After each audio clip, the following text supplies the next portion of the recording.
Bienvenue pour cette première édition du Talk ORL Channel en partenariat avec le Cercle Grande Audition. Ce Talk ORL Channel qui est consacré aux freins à l'appareillage auditif. Alors, vers 50 ans, beaucoup souffrent de presbyacousie.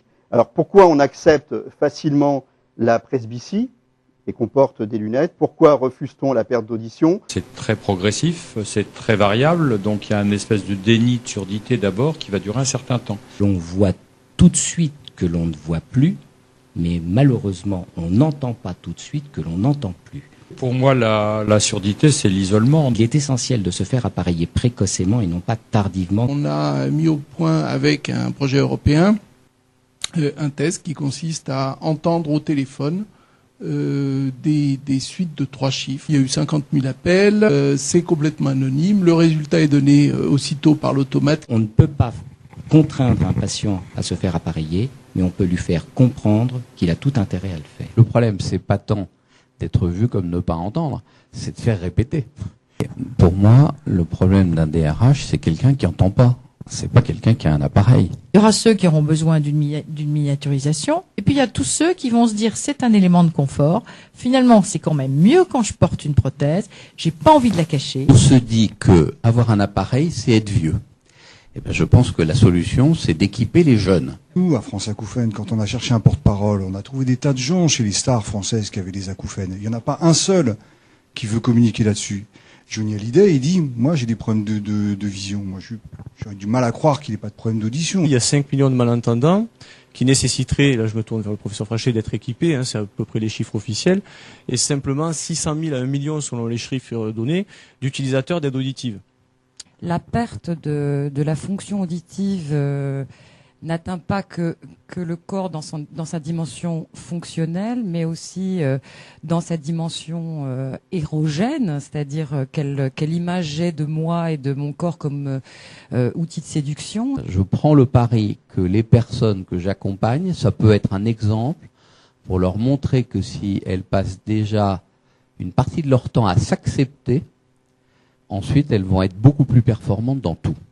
C'est plus facile avec l'âge, parce que c'est plus normal d'être malentendant avec l'âge. Si au fond il y a une acceptation et une meilleure image de la prise en compte du handicap, qui est je réagis donc c'est dynamique, c'est du progrès, pourquoi ne pas jouer la carte de quelque chose qui serait presque un élément d'appréciation, enfin de esthétique. Il y a des freins psychologiques liés à l'esthétique, mais il y a aussi le prix qui y joue. Alors le prix à bon dos. C'est vrai que c'est toujours facile de dire je ne passe pas à l'acte parce que les appareils sont chers, parce que je suis mal remboursé. Moi j'ai pour 4 000 € sur mes oreilles là. C'est remboursé aujourd'hui, les 2 oreilles sont remboursées, avant on n'en remboursait qu'une, c'est comme si on remboursait un verre de lunettes et pas les deux. Et c'est remboursé 130 € par oreille. Le principal frein, c'est le prix. Et même plus exactement que le prix, c'est ce qu'on appelle le reste à charge. Et j'en veux pour preuve les résultats d'une étude. Cette étude a montré quelque chose d'assez spectaculaire.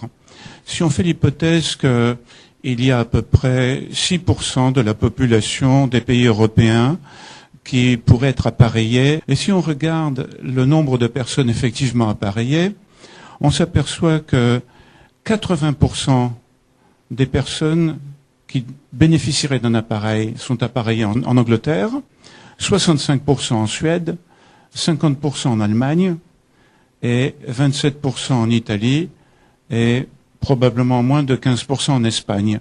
Quand on regarde le reste à charge, en Angleterre, ça ne coûte rien. C'est-à-dire que l'appareillage, le suivi, etc., c'est gratuit, totalement gratuit. En Suède, ça coûte, je ne sais pas, une dizaine ou une quinzaine d'euros. En Italie, le reste à charge est beaucoup plus important. Et en Espagne, il n'y a pas d'aide, à l'exception des enfants. Donc on s'aperçoit que c'est probablement là le facteur déterminant. Si les gens sont en situation de précarité, évidemment, tout change. Il y a des effets seuils qui sont intolérables. C'est-à-dire, avant 20 ans, c'est pris en charge. Après 20 ans, c'est plus pris en charge. Vous avez la CMU parce que vous avez en dessous le SMIC. La CMU permet d'obtenir des prothèses qui étaient le top il y a 2 ans auparavant.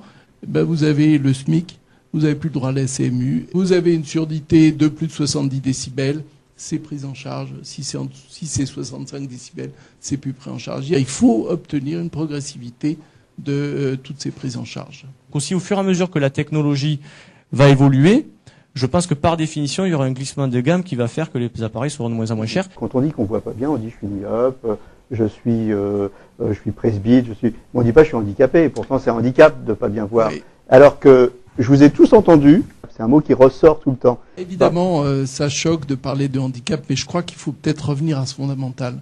Le handicap, c'est ce que vous ne pouvez plus faire, malgré votre ambition de faire quelque chose. Évidemment, les personnes qui s'occupent de surdité, en particulier les audioprothésistes, aiment pas parler de handicap. Il y a vraiment un changement d'attitude vis-à-vis du handicap, et je crois que c'est très important de faire comprendre ça. Quand je vais en Angleterre, on sait que j'ai des problèmes d'audition, et on me demande, everything is okay, Dominique? On me demande.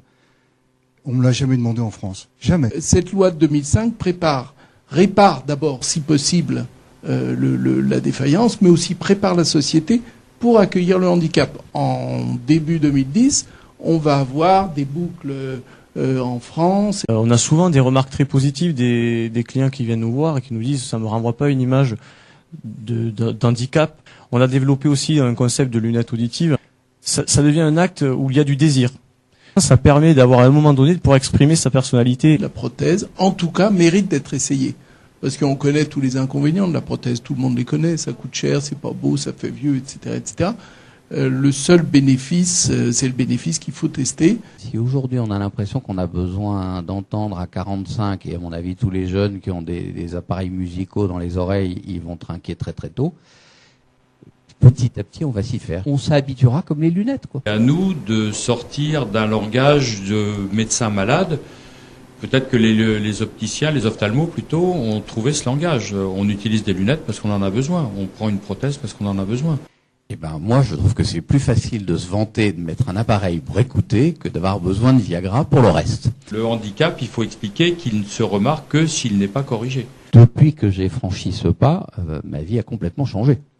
Donc, quand même, pour écouter les autres, être à la hauteur, c'est bien.